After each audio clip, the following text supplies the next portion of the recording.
Gentlemen, what is going on today? My name is Ryan Mickler. I'm your host and the founder of the Order of Man podcast and movement, if I can say Order of Man. Welcome here and welcome back. If you're new, what we're doing here is interviewing incredible men. We're having conversations with these guys. We're extracting their hard-fought wisdom and information so that we can apply it in our lives. And my goal is to help give you the tools and resources, conversations that you need to step up as a man. And I think you know as well as I do that the world needs more of us to step up. We are void of masculine, manly leadership on the political, governmental, federal, state level. We're void of that in homes and communities. And what I want to do is raise up millions and millions of men who are going to step up, serve their families, serve their communities, and be the kind of men that society needs us to be. So welcome here. Today, guys, I have an interesting one on the concept of ideas becoming reality. I've had too many coincidences. I'll use parentheses on that. Too many coincidences that have led me to believe that what we think about becomes our reality. I used to think that was a crock of shit, honestly. You know, this idea of visualization or manifestation. And if you just think it, then you can will it into existence. And I don't think it's just thinking about it. Obviously there's action and there's work that goes into it, but I've become more open to that idea as I've evaluated my life and considered not only the positive aspects of my life, but also the negative aspects of my life, and how all of those things start first with a seed, an idea in our mind on what life can look like, how we show up, how we interact with the world, and what happens around us. I think we're more powerful than we give ourselves credit for. So I'll get to some ideas on that in just a minute. I want to let you know that the Iron Council, which is our exclusive brotherhood, is open right now for enrollment. I think as of the release of this episode, we're only going to be open for another week or so. So if you're interested in banding with 1,400 other like-minded men, all working together, holding each other accountable, and actually much of what we're going to talk about today, then make sure you check out the Iron Council at orderman.com/Iron Council. All right, guys, let's get into this. I was thinking about this because I just got a picture from the gentleman who I use for my taxidermy in Maine. And my son and I were fortunate enough to go on a very cool moose hunt last year. And this is something that we drew out for after 3 years of putting in for a moose tag. It takes some guys 20, 25, 30 years to draw out for this tag. We did it after 3. We were very fortunate and blessed that way. And it was a hard week. We saw a few moose early on. One of them was a shooter, but we couldn't really get quite close enough. Actually, 2 of them were shooters, but we couldn't quite get close enough. So we couldn't put it together. We did have one pop out on the road 40, 50 yards in front of us, and we decided to pass because he was a little younger than we would have liked. And then for 2 or 3 days, we didn't see a single moose. And it was very frustrating. We both got back to the cabin those evenings and thought, man, should we have shot that one? And then the last day of the hunt, which was a Saturday, it all came together, and we were able to harvest a moose, 48 inches across, and I think he ended up weighing 850 pounds or so, dressed. So really sizable moose, and we got 420 or 430 pounds of moose meat from that thing. The reason I bring that up is I got a picture back from our taxidermy guy, and it looks amazing.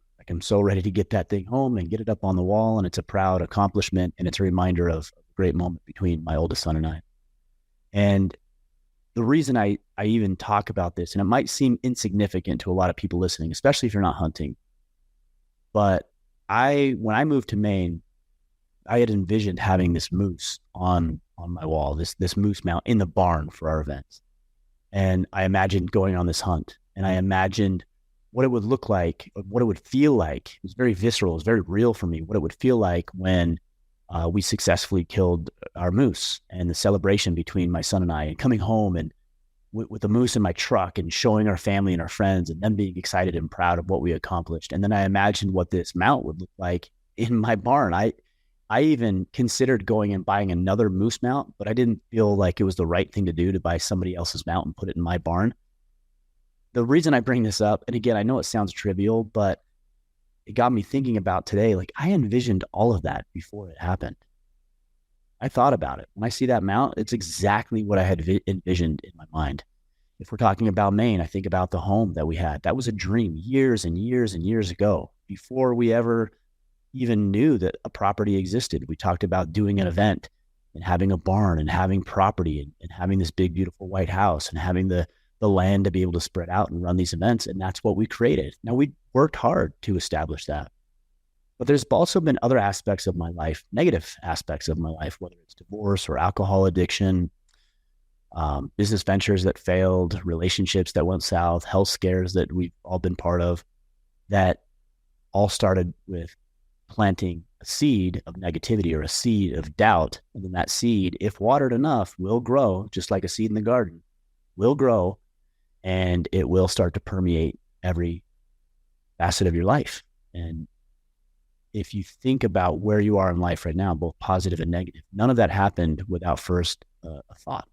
Now, I know that there's things that happen that are outside of our control, but even those things, we put ourselves in compromising situations. We put ourselves in scenarios. We overlook red flags. We forget about the green flags that we should be looking for in business ventures or partners. And a lot of that has to do with the way that we think about things. So I want to share a little bit more about this and give you a 5-step framework for ensuring that what you're doing is going to foster and bolster success in your life and not hinder it and not undermine and sabotage it. So number one is, I really do want you to take a good, long, hard inventory of where you currently are in life. I want you to take a look at your relationships. Get out a journal. I've got journals everywhere. I've got one right here, in fact, that I write in just about every morning. I don't write it in every morning, but just about. But I want you to get that journal out or a notepad or something on your computer, and I want you to write down an inventory of your life. You can give yourself a grade. You can give yourself a score. You can just talk about where you are, but ask yourself, where are you in regards to your health? Are you strong and lean and fit and conditioned and rested? And can you recover well? And what does your physique look like? What's your stamina like? What's your cardio like? What's your strength like? Give yourself an honest assessment. Look at your physical health. Number two, look at the relationships you have. Primarily and first, look at the relationship that you have with yourself. How do you feel about yourself? Do you know why you're here? Do you have a purpose for being here? Are you actively doing the things that are going to drive you towards the purpose that you have for yourself? In addition to that, you want to look at the relationships that you have next with your family, those people who are closest to you. You made commitments to those people. What's it like between you and your wife? How's the relationship between you and your children? Are you guys communicating well? Are there rifts in the relationship? Are there things that have gone unsaid that need to be talked about? Are there issues that you need to work through? Are you guys realizing your potential and the dreams that you had when you were young and decided to get married and together?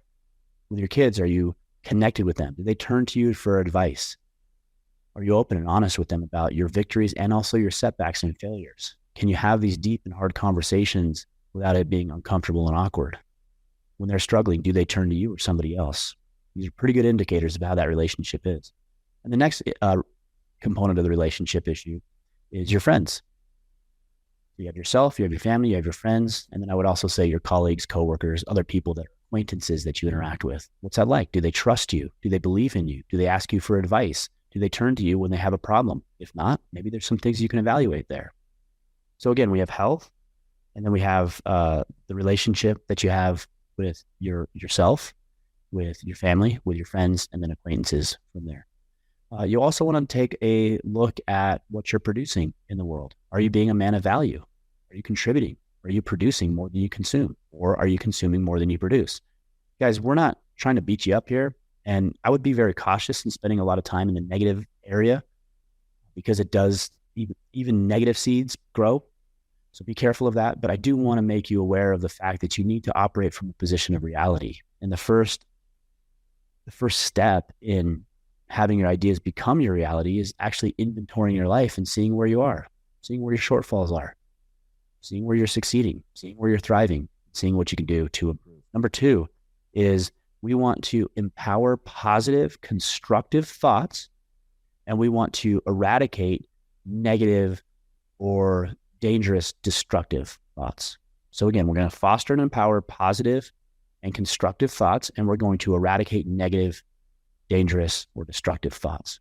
Now, that's easier said than done, but this takes some level of intentionality. And so what I'd like you to get good at doing, I'm not great at this, but this is something I'm evaluating, is we need to check in with ourselves throughout the day. Most guys don't do this. We're so busy. We're so consumed. We're so inundated. We have so much going on. It's a meeting, and then it's this, and then this person needs my attention. Then I got to go to this game, and I'm coaching this team, and I'm dropping my wife off here, and my kids here. There's so much going on, and it leaves absolutely zero margin for you to check in with yourself about how you're feeling. Are you upbeat? Are you positive? Are you encouraged? Are you hopeful? Are you optimistic? Or alternatively, are you pessimistic? Are you hopeless? Are you anxious? Are you depressed? Are you frustrated? Are you impatient? I'm using these because these are the ones that I tend to deal in. And if that is the case, then we need to go back to number one and inventory. Why are you frustrated? Why are you depressed? Why are you anxious? What is happening that's causing this for you? Because that's not normal.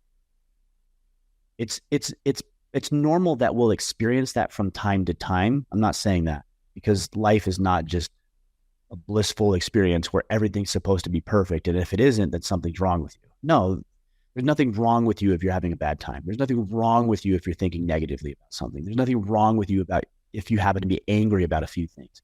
There's nothing wrong with that. But if it's a problem, if it's perpetual, if it's ongoing, if it's a trend, not an isolated experience, there's something wrong with that.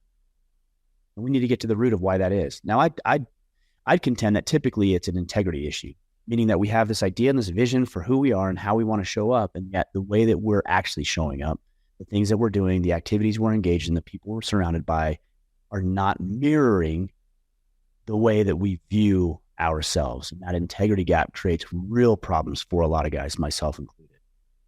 So we're going to go ahead and we're going to inventory our life. We're going to look at the positive. We're going to check in with ourselves throughout the day, because now we're creating margin. If you have hour-long meetings and you have a meeting from 10 to 11, 11, 12, 12 to 1, 1 to 2, that isn't going to work. And I want you to consider that you need to change that. Your hour-long meetings should be 50-minute meetings. Your hour-and-a-half meetings should be an hour and 15-minute meetings. And that 15 minutes is then going to be spent reflecting, doing other things that might come up between a meeting, and just thinking about how did that meeting go, after action reviews, what you could do in the next meeting to make it better than the first one was. You got to create the margin, and you have to check in with yourself about how you're feeling. If you're positive, good. Let's identify why you're positive. Why are you hopeful? Why are you optimistic? What are you doing right? Even if you're hopeful and optimistic and you're not doing something right now, what could you be doing? And what are you thinking about that's leading you to be hopeful and optimistic? Let's double down on that. And then let's eradicate the negative. How do we do that? The next three are going to illustrate that. Number one, and this is number three in my system, but number one, to eradicate the negative and foster the positive, is to go where producers are. Producers, let me back up. When I say producers, I'm talking about people that they don't not consume. They do consume, but they always produce more than they consume. And you have to be around those types of people, because they're creative, they're intelligent, they're emotionally mature, they add value to people's lives, they're hopeful, they're optimistic, they come up with new ideas, they see problems not as problems, but opportunities to create solutions. These are the kind of people that you want to be around. And I talk about this a lot. And when I do, inevitably, guys will say, well, I don't have anybody in my area. That isn't true. That is absolutely not true. That's a negative thought. Okay. If we're going to talk about manifestation, if you're telling yourself that there's no positive, encouraging, successful people in your area, if that's what you believe to your core, tell me, what are you going to do on a daily basis to go interact with other people? What are you going to do to put yourself out there? What are you going to do to go get to know your neighbors or get to know the person who works in the office, the cubicle next to you? If you don't think they're positive, encouraging, uplifting, successful people, you're already shooting yourself in the foot. This is what I'm talking about. And that thought is a limiting belief. It's keeping you from reaching out to people who could actually be really successful, positive, encouraging people in your life. That neighbor downstairs that you've never met, that guy could change your world, could change your life. Imagine that. Maybe he has a connection. Maybe he knows something. Maybe that turns into a business partnership. How many times have you heard that? Business partners, romantic relationships come from seemingly insignificant encounters with people. But if you're pessimistic and you think, well, Nobody around here is successful. Of course, you're not going to find anybody who's successful. You're sabotaging yourself. But you have to go where the producers are. And it's easier than ever because you know who they are. You just jump online. You can see. And yes, I know it's easy to fool people online, and you certainly can. But take a look at the programs, the events, the courses, the podcasts, the newsletters, the emails, everything, the breadth of their work, and engage in it. Go to the community center and figure out a workout class or a jiu-jitsu class or a certain class on whatever your thing is, and join it. Go around and be around those other people. Those are positive, producing people that will help spur and generate ideas and formulate connections that you'd never have before. And who knows, one day you might wake up in a relationship, a romantic relationship, and wonder how in the world you got here. You got here because you put yourself in the environment. That's on you. If your ass is not in the game, you're riding the bench, or you're not even in the stadium, what right do you have to be frustrated that you can't get on base? You're not even in the arena. You're not even up to bat. Now, if you strike out, that's one thing. We can talk about that. But man, at least you're giving yourself a shot. I get so frustrated when I hear from guys who are like, I don't know where to meet people, or I'm not having any success in business. Tell me what you're doing. They're not even playing the game. They're not even in the same zip code. Okay, well, that's part of the reason. Let's get you in the stadium first. Once we get you to the stadium, let's get you in the dugout. Once we get you to the dugout, let's get you on base. Let's get you up to plate. And then we can see what we can do from there. Get yourself in the fight. Number 4, be very vigilant in the input that's going into your mind. My 2 oldest boys have they have horrible taste in music, and they have great taste in music. Their mom introduces, she loves music, and she's introduced them to some amazing music. You got things, a lot of classic rock, 90s alternative rock, amazing music. And yet they'll jump in and like, Dad, can I turn a song on? And they'll turn on like Pop Smoke or Little Uzi, I think his name is. I'm like, what is this? What is this bull crap? Like, no, you're not listening to this. Yeah, I don't want my kids listening to that kind of music. Then people say, well, that's prudish. Fine, call it whatever it is. I'm not interested in my kids getting these messages of murder and crime and treating women like objects and treating themselves like complete garbage. Like, I'm not interested in that. And you aren't either. As a father, of course, you aren't either. You won't let your kids watch TV over an extended period of time. You won't let them listen to that nonsense and that garbage. You wouldn't let some nasty person in their lives who you just give free range to talk however you want. You wouldn't do that with your kids, but you do it with yourself. What do you listen to? What kind of filth and degeneracy do you hear on the podcast that you're consumed with? You watching pornography? What is that doing to your psyche? Who are you learning from? Who's teaching you about finances? Broke people? Who's teaching you about health? Fat people? Overweight people? Like, again, what right do we have to believe that we can produce a result if all the input that we have into our brains and our hearts and our minds is filth and nonsense? It doesn't work. But again, it's such a great time to live because access to positive, encouraging, constructive information is so readily available, and it's all free. And you can do it while you're doing other things. This podcast is a great example of that. It's free. You don't have to pay. Nobody paid to listen to this podcast. And you're probably mowing your lawn, or you're at the gym, or you're driving to work right now. You're doing something else and you're listening to this. I remember early in my financial planning practice, I used to listen to CDs. Yes, CDs of a man named Ed Milet. And many of you know Ed Milet because he's blown up since. But I would listen to CDs from Ed Milet on sales presentations because I worked for an organization that he was part of and that he was a founder and an executive in. And so these were motivational CDs. And I remember my ex-wife came to me one day. I was talking with her and she said, "You sound like Ed Milet." Right. Because I'm listening to his CDs to and from work, and this is what I'm consuming myself with. That's not a bad thing to sound like Ed Milet, by the way. Very motivational, very inspirational, obviously very successful. That is one of the beauties of this podcast. I've talked with over 430 different people now, and I get to learn from them. They get to teach me And yes, you are the beneficiary of that as well because you're listening in. But man, what a beautiful thing. I'm intentional. I'm deliberate. I'm clear about what I put into my brain and what I won't. And I don't want to tolerate things in my body and in my mind that are not going to serve me well because I know what it turns into. And we have power that we don't realize. And when you take those types of things into your body and into your mind, it's not going to serve you well. It's going to serve you poorly. The last one, this I think is, and I say this for last, it's probably the most important thing when it comes to your ideas becoming your reality and making, manifesting, visualizing positive, successful results in your life. And here it is: gratitude and service. Gratitude and service. Guys, I know as a high achiever, I know as somebody who's listening to this podcast and you want to be successful and you want to do big things in the world, I understand that for many of us, myself included, enough is never enough. We're always on to the next and biggest and greatest and newest thing that can help us be more successful and serve more people. At least that's how I feel.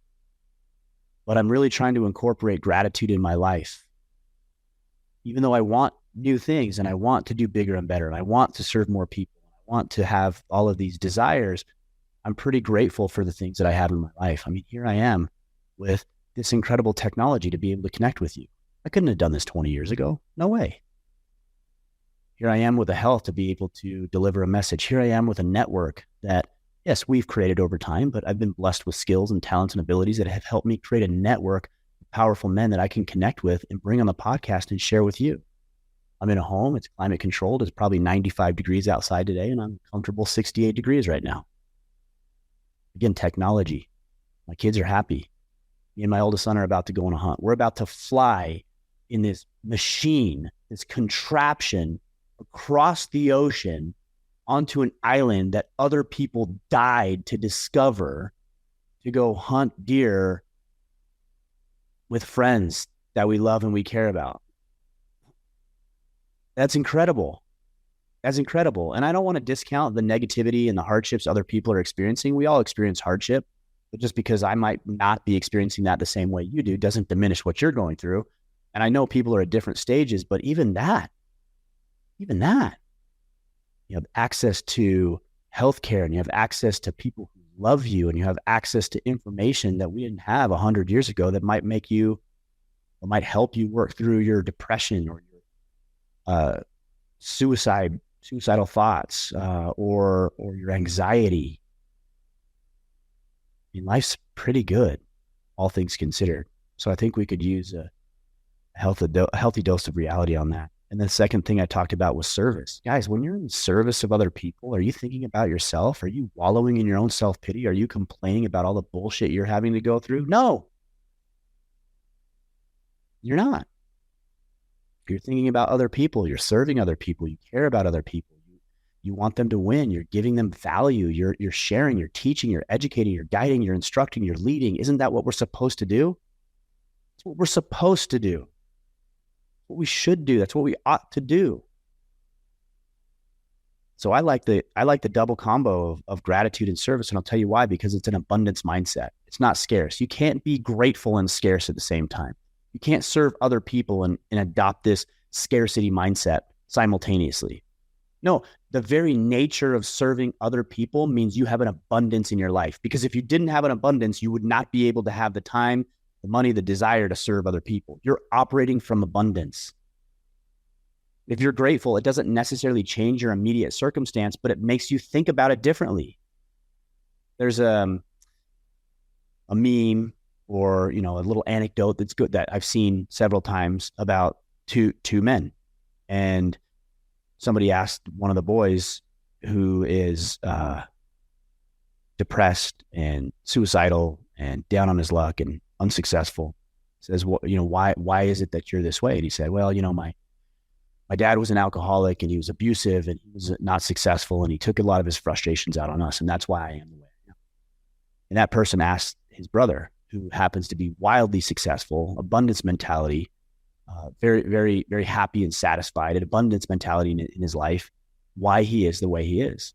And that man says, Well, my dad was an alcoholic and he was abusive to us and he wasn't a kind person. He didn't share with us and he wasn't of the abundance mindset. He was the scarcity mindset. And I didn't want to be like that guy. Same scenario. Two brothers lived through the same experience and yet they saw it completely different and it created a different outcome for them. So we can choose to be grateful. We can choose to serve other people. We can choose to have this abundance mindset in the midst of even some of the hardest times that maybe you've ever dealt with. That's been pretty rough for me over the past year or so. And yet I've always felt like I'm going to come out of this on top. And I felt like that because of my track record of success. But more importantly than that, because I'm around other people who care about me, who want me to win, who want to see me win, who are abundant, who will serve me. I mean, I could call a dozen guys right now. I could pull up my phone and call a dozen guys right now and call them. And every one of them would answer or call me back very quickly to serve me. I'm not saying that to brag or toot my horn. I'm saying that because I've cultivated this. I've fostered this. I'm blessed to have those kind of men in my life. And you do too. You do too. You have those men and women in your life, and having a gratitude and a service-oriented mindset are going to help with that. So guys, be very careful. I want to reiterate, be vigilant about what goes into your mind. If it's positive, encouraging, uplifting, good. If it's negative, discouraging, destructive, purge it, get rid of it. Let's go through these steps and we'll call it a day. Number one, inventory your life. Look at your health, look at your relationships, look at your finances, look at how you're contributing to the world. Number two, you're going to empower and foster positive, encouraging behavior, and you're going to eradicate and eliminate negative or destructive, dangerous behavior or thoughts. Number three, you're going to start to go where the producers are. Don't come at me with an excuse about why you can't. Go out there, take initiative, and go where the producers are. Number four, be vigilant in your input. No pop smoke, my boys. No little Uzi or little Uzi or whatever his name. None of that. We're going to consume positive, encouraging, uplifting information because that's what we're going to manifest.